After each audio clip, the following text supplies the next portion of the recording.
Hello friends, आज हम बात करेंगे बीजेपी के 2014 के समय किए गए चुनावी वादों की और उन वादों का आज क्या हश्र है तथा कितने वादों को जुमला साबित किया जा चुका है। ऐसे में ही एक नारा जो बीजेपी हर चुनाव में वो नारा काफी जोर शोर से लगाती है, आज जुमला साबित हो चुका है। यह बात आपको कोई मीडिया नहीं बताएगी। आज मैं एक विश्लेषण करके आपको बताऊंगा कि बीजेपी का यह फेमस नारा किस तरह से जुमला साबित हो रहा है। तो दोस्तों, अगर आप लोगों ने अभी तक हमारे चैनल को सब्सक्राइब नहीं किया है तो प्लीज जल्द से जल्द सब्सक्राइब कर लें। जी हाँ, बात काले धन की हो या फिर हर साल 2 करोड़ रोजगार देने की हो या फिर हर भारतीय के खाते में 15-15 लाख रुपए डालने की बात हो, हर मुद्दे को बीजेपी ने जुमला साबित किया। अमित शाह ने अपने इंटरव्यू में ही 15 लाख वाले मुद्दे को कहा था, ये सब चुनाव के समय कह दिए जाते हैं, ये पूरे नहीं किए जाते हैं, ये सब तो एक जुमला है। बीजेपी का एक काफी महत्वपूर्ण नारा या फिर कहें चुनाव में भाषणों में प्रयोग किया जाने वाला एक वाक्य है, डबल इंजन की सरकार। जी हाँ, बीजेपी हर चुनाव में, चाहे वो राज्यसभा के चुनाव हो, चाहे वो विधानसभा के चुनाव हो, चाहे वो लोकसभा के चुनाव हो, सभी चुनाव में बीजेपी यह नारा जोर शोर से देती है कि डबल इंजन की सरकार होगी तो विकास की गति चौगुना होगी। डबल इंजन की सरकार चुनिए और अपने राज्यों में विकास पाइए। ऐसे ऐसे नारे बीजेपी चुनाव में देती रही है। अब बीजेपी के नारों का विश्लेषण करने से पहले हम बात कर लेते हैं कि पूर्व की सरकारों ने क्या डबल इंजन की सरकार के बगैर विकास नहीं किया। तो बात करते हैं नेहरू के समय की। नेहरू भारत के आजादी से लेकर 1965 तक भारत के प्रधानमंत्री रहे। जब देश आजाद हुआ तो उस समय भारत एक सुई तक नहीं बनाता था। भारत की आर्थिक स्थिति काफी खराब थी। अंग्रेजों ने लूट खसोट तक कर ऐसी स्थिति कर दी थी कि भारत कुछ भी नहीं उत्पादन करता था, हर चीज विदेशों से ही आयात करता था, बदले में कुछ अनाज वगैरह दिए जाते थे। तो इस स्थिति से निपटने के लिए नेहरू ने काफी पंचवर्षीय योजनाओं के द्वारा तथा अन्य औद्योगिक घरानों के सहयोग से काफी कल कारखानों का, इंडस्ट्री का निर्माण किया। नेहरू ने अपने कार्यकाल में सेल, गेल, भेल, Bhabha atomic research centre, ISRO जैसे कई नामी गिरामी संस्थानों की स्थापना की। उसके बाद समय आया इंदिरा गांधी का। उस समय बात करते हैं नेहरू के समय, लगभग केंद्र में तो नहीं, कांग्रेस की ही सरकार थी और राज्यों में भी सभी जगह कांग्रेस की ही सरकार थी। तो उस समय बिना कहे, बिना किसी प्रचार के सभी जगह डबल इंजन की ही सरकार थी, अगर बीजेपी की भाषा में कहें तो। उसके बाद समय आया इंदिरा गांधी का। इंदिरा गांधी के समय बंगाल में कम्युनिस्ट पार्टी के शासन को छोड़ दिया जाए और 1-2 राज्यों को और छोड़ दिया जाए तो सभी जगह केंद्र में भी कांग्रेस की सरकार और राज्यों में भी कांग्रेस की सरकार लगभग सभी राज्यों में रही। लेकिन उस समय भी किसी ने डबल इंजन की चर्चा नहीं की और सभी राज्यों में समान रूप से बिना भेदभाव के सभी केंद्रीय योजनाओं का निर्वहन होता रहा। किसी ने कोई भेदभाव की बात ही नहीं की। फिर समय आया 1977 में, सत्ता बदली, जनता पार्टी की सरकार बनी। उस समय अधिकांश राज्यों में कांग्रेस की सरकार थी, लेकिन उस समय भी भेदभाव की कोई स्थिति नहीं आई और ना ही यह कंसेप्ट डबल इंजन की सरकार का कंसेप्ट किसी के दिमाग में आया। अब बात करते हैं वाजपेयी जी के समय की। वाजपेयी जी की जब केंद्र में सरकार बनी तो अधिकांश राज्यों में या तो कांग्रेस की सरकार थी या फिर जनता दल या जनता दल के टूटे हुए दूसरे पार्टियों की या फिर कुछ राज्यों में कम्युनिस्ट पार्टी की सरकार थी, जैसे कि बंगाल हो गया, त्रिपुरा हो गया, केरला हो गया, इन जगह। लेकिन वाजपेयी की अगुवाई वाली सरकार ने भी बिना भेदभाव के सभी राज्यों के साथ समान व्यवहार कर उन्हें समान अवसर, विकास के समान अवसर दिए, और कभी भी डबल इंजन के कंसेप्ट का कोई अवधारणा उनके दिमाग में भी नहीं आई। फिर 2004 में यूपीए की सरकार बनी मनमोहन सिंह की अगुवाई में। उस समय भी राज्यों में, बहुत सारे राज्यों में बीजेपी की सरकार भी आ गई थी, बहु जगह कम्युनिस्ट थी तो बहु जगह दूसरे अन्य क्षेत्रीय दलों की सरकारें थी। लेकिन उन यूपीए की गवर्नमेंट में भी ये डबल इंजन का कोई कंसेप्ट नहीं था, और सभी राज्यों में कुछ एक को छोड़कर सामान्य अवसर से, सामान्य रूप से विकास की गति काफी तेज हो गई। 2004 में विकास जो अटल जी ने जो स्थिति में मनमोहन सिंह को सत्ता सौंपी थी, 2014 में जाते जाते मनमोहन सिंह ने विकास की एक काफी लंबी लाइन खींच दी। पिछले इन 10 सालों में मनमोहन सिंह ने जितना विकास किया उतना विकास अभी तक किसी भी सरकार ने नहीं किया था। अगर आपको याद होगा 2004 में जब आपके घरों में 1-2 पहिया वाहन हुआ करता था, लेकिन इस 10 साल के जाते जाते आपके घर में 2-2 पहिया वाहन, 1 4 चक्का आराम से सभी, लगभग हर मिडिल क्लास में हो गया। जो लोअर मिडिल क्लास थे वो अपर मिडिल क्लास में आ गए, जो गरीब वर्ग थे वो लोअर मिडिल क्लास में आ गए। 10 करोड़ से ज्यादा आबादी आपको गरीबी रेखा से बाहर निकली। तो 10 साल के जब विकास हुआ उसमें भी ये डबल इंजन का कंसेप्ट नहीं आया। हाँ, कुछ कह सकते हैं कि कांग्रेस की कुछ सरकारों ने कुछ राज्य सरकारों के साथ भेदभाव किया, लेकिन किस हद तक किया ये आपको पता ही है। कि अब बात करते हैं 2014 की बाद की स्थिति में। 2014 में मोदी की सरकार काफी प्रचंड बहुमत लेकर बनी। काफी हो हल्ला हुआ, काला धन 100 दिन में आने वाला था, महंगाई 100 दिन में घटने वाला था, हर साल 2 करोड़ बेरोजगारों को नौकरी मिलने वाला था।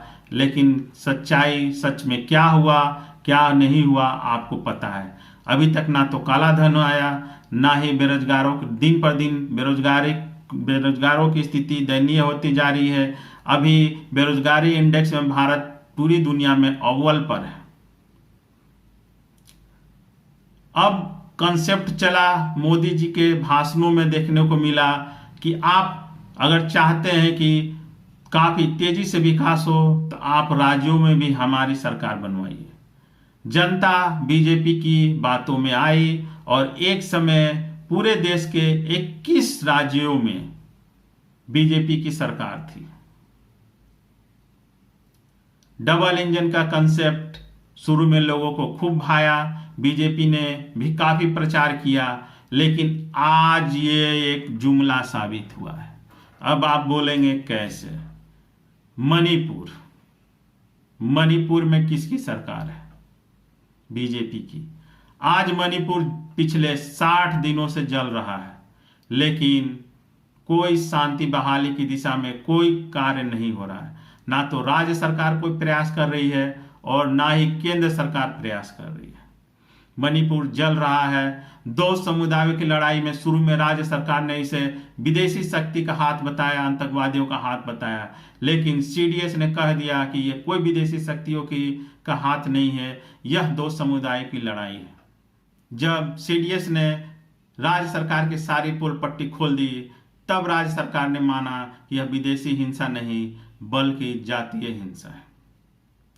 राज्य सरकार ने 4000 हथियार और 1.5 लाख गोलियां एक जाति समुदाय के बीच छोड़ दिए, या फिर कहें कि उन्हें दे दिया।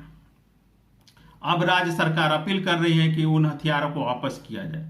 तो क्या राज्य सरकार इन हथियारों को देने से पहले किसी से पूछी थी? क्या इन हथियारों को देने का निर्देश केंद्र सरकार ने दिया था? इसकी जांच होनी चाहिए। डबल इंजन की बात करने वाली सरकार आज मणिपुर में पूरी तरह से फेल हो चुकी है। कहीं से भी शांति की कोई गुंजाइश नहीं है। विपक्षी नेता मल्लिकार्जुन खड़गे कई बार चिट्ठी लिखकर मोदी को और अमित शाह को कई चिट्ठियां लिख चुके हैं कि मणिपुर में शांति बहाली के लिए उचित कार्रवाई की जाए। इन चिट्ठियों के आलोक में नरेंद्र मोदी की अनुपस्थिति में 24 तारीख को अमित शाह की अगुवाई में विपक्षी दलों की एक मीटिंग बुलाई गई है। प्रधानमंत्री देश से बाहर रहेंगे, गृह मंत्री इसकी अध्यक्षता करेंगे। वो गृह मंत्री जो 4 दिन मणिपुर में कैंप करके आ चुके हैं, लेकिन शांति की कोई उम्मीद नहीं दिख रही है। अब हम बात करते हैं इसी डबल इंजन सरकार की। आप बार बार डबल इंजन सरकार की बात क्यों करते हैं? क्या आप देश को संविधान के अनुसार नहीं चलाते हैं? अगर आप देश को संविधान के अनुसार चलाना चाहते हैं तो फिर डबल इंजन की बात क्यों आती है? अगर आप सब कुछ संविधान के अनुसार, नियमानुसार करेंगे तो फिर आपको डबल इंजन की क्या जरूरत है? अगर आप ईमानदारी से सभी राज्यों को उसका हक देंगे, चाहे उस राज्य में किसी भी पार्टी का सरकार हो, तो क्या यह डबल इंजन का कंसेप्ट आपके दिमाग में आएगा? आपके दिमाग में डबल इंजन का कंसेप्ट या फिर आम जनता के दिमाग में डबल इंजन का कंसेप्ट आप इसलिए भर रहे हैं क्योंकि आपके मन में विपक्षी दलों या फिर वैसी पार्टियों जिनका वैसे राज्य जिनमें विपक्षी पार्टियों की सरकार है, उनमें आप भेदभाव रखते हैं।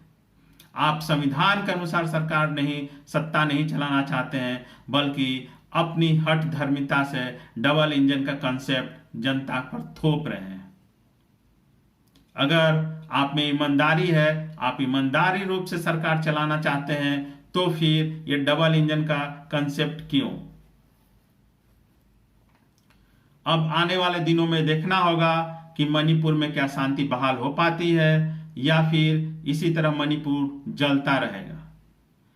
बीजेपी का जो डबल इंजन का कंसेप्ट है मणिपुर की स्थिति में जुमला साबित हुआ है।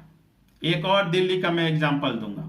दिल्ली में सुप्रीम कोर्ट ने कहा कि वहां के अधिकारियों का ट्रांसफर पोस्टिंग का अधिकार राज्य सरकार का है। उसके अगले ही दिन, जिस दिन यह आदेश आया, उसके अगले दिन केंद्र सरकार ने एक अध्यादेश लाया कि राज्य के सभी अधिकारियों का ट्रांसफर पोस्टिंग का अधिकार राज्यपाल करेंगे, राज्य सरकार अर्थात केजरीवाल की सरकार नहीं करेगी। अब बताइए, आप सुप्रीम कोर्ट के आदेश को भी नहीं बात मानते हैं और आप डबल इंजन का हवा पूरे देश में खड़ा करते हैं। आप डबल इंजन का हवा इसलिए खड़ा करते हैं क्योंकि आपके मन में बेईमानी है, आपके मन में चोरी है। अगर आप इस देश में संविधान से सरकार चलाना चाहते हैं, संविधान के अनुसार सरकार शासन करना चाहते हैं, तो फिर ये कंसेप्ट क्या? किसी की भी सरकार हो, आप नियमानुसार कार्य कीजिए। इसमें डबल इंजन की और सिंगल इंजन की क्या बात आएगी? लेकिन आपके मन में तो चोरी है, आपके मन में बेईमानी है, और इसी डबल इंजन का फल है कि आज मणिपुर जल रहा है। लेकिन ये बात किसी मीडिया में नहीं आ रही है क्योंकि जो प्राइम टाइम वाले जितने हैं उनकी स्थिति क्या है, गोदी मीडिया क्या स्थिति है, क्या मणिपुर को क्यों नहीं दिखा रही है? अब आप सवाल पूछिए सरकार से, लेकिन इस सरकार में तो सवाल पूछना ही बेईमानी है। अभी भी विपक्ष से 9 सालों के बाद भी अभी भी मीडिया विपक्ष से ही सवाल पूछती है। जब बात आज के विकास की होती है तो बात 1947 और 1950 में ले जाकर नेहरू पे ले जाके छोड़ दिया जाता है। भैया आप पिछले 9 सालों का तो आप जवाब दीजिए। 9 साल हो गए, अब कब तक आप कांग्रेस को कोसते रहेंगे? किसी भी कार्य को, किसी भी विकास को करने के लिए 9 साल काफी होता है। यही मनमोहन सिंह की सरकार थे कि 9 सालों में आपको स्कूटर से लेकर कार तक पहुंचा दी, और अब स्थिति हो गई कि लोग कारों को घर में रख दिए हैं और 2 पहिया वाहन लेकर घूम रहे हैं। आए दिन आपको सुनाई दे देगा कि कोई पेट्रोल चोरी कर रहा है तो कोई कुछ कर रहा है। गाड़ी तो खरीद लिए मनमोहन सिंह के समय, लेकिन तेल भराने को पैसे नहीं है। तो ये स्थिति है डबल इंजन के कंसेप्ट देने वाली सरकारों की। और तो और बात अगर डबल इंजन की है तो बीजेपी सरकार डबल इंजन के लिए सरकारों का अपहरण भी करती है। इसका एग्जाम्पल आपको कर्नाटक में मिल जाएगा, महाराष्ट्र में मिल जाएगा, मध्य प्रदेश में मिल जाएगा। जी हाँ, अपहरण शब्द, अपहरण इसलिए कि विधायकों को गायब कर दिया जाता है, विधायकों को अपने सुरक्षित आश्रय में ले जाकर रख दिया जाता है, विपक्षी पार्टियों पे ईडी सीबीआई का रेड डलवा दिया जाता है। तो ये क्या है? मतलब बीजेपी या तो जबरदस्ती डबल इंजन की सरकार बनवाना चाहती है, जनता को धमकी देती है कि आप डबल इंजन की सरकार बनाइए, नहीं तो आपके राज्यों में विकास नहीं होगा। तो आप सीधा सीधे जनता को धमकी दे रहे हैं। कि अगर आप हमको वोट नहीं दीजिएगा तो हम आपका विकास रोक देंगे। बताइए, ये कहीं संविधान के अनुसार सही है? लेकिन जनता इस बात को अभी भी समझ नहीं रही है। जनता के दिमाग में ये बात नहीं आ रही है कि जो सरकार चुनाव से पूर्व धमकी देती है कि अगर हमें नहीं जिताओगे तो आपका विकास रोक दिया जाएगा, तो ऐसे में क्या ये देश का सही से ईमानदारी पूर्वक विकास करेंगे? नहीं करेंगे। उम्मीद करता हूं दोस्तों कि आपको मेरी यह बात समझ में आई होगी, और अगर नहीं आई होगी तो आप कमेंट करके पूछिए, आपको जवाब दिया जाएगा। आने वाले कुछ दिनों में और भी दिलचस्प विषयों पर मैं अपना विश्लेषण रखूंगा। तब तक के लिए धन्यवाद दोस्तों।